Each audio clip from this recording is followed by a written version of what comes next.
Ilan na bang ginawan mo ng paraan para mapasaya lang ang isang bagay? Lalo na pagka gustong-gusto mo.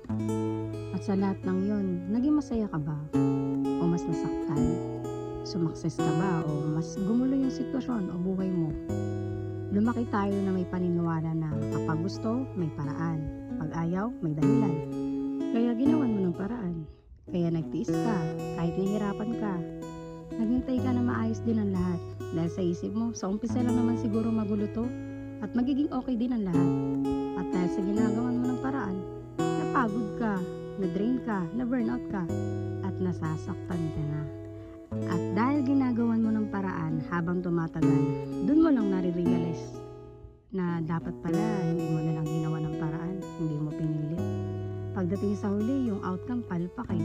Nagulo, disaster yung buhay mo, kaya yung inani mo, yung nakuha mo, consequence eh, hindi blessing. Puro pagsisisi, may regret ka, at yung oras, yung lakas, yung panahon, nasayang. In Proverbs 19 verse 21 says, marami tayong mga pinaplano, ngunit kalooban pa rin, at yung gusto pa rin ni Lord ang masusunod. Kaya pag sa umpisa pa lang alam mong mali na, huwag ka nang umasa na tama ang dulo.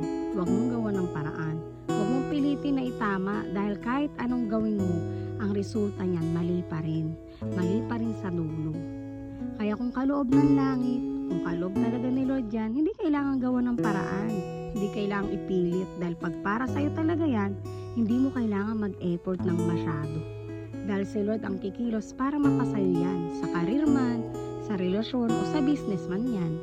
Dahil pag para sa'yo, lumampas man ito, para sa'yo talaga yan. At ibibigay ni Lord yan at si Lord ang gagawa ng paraan para mapasayo.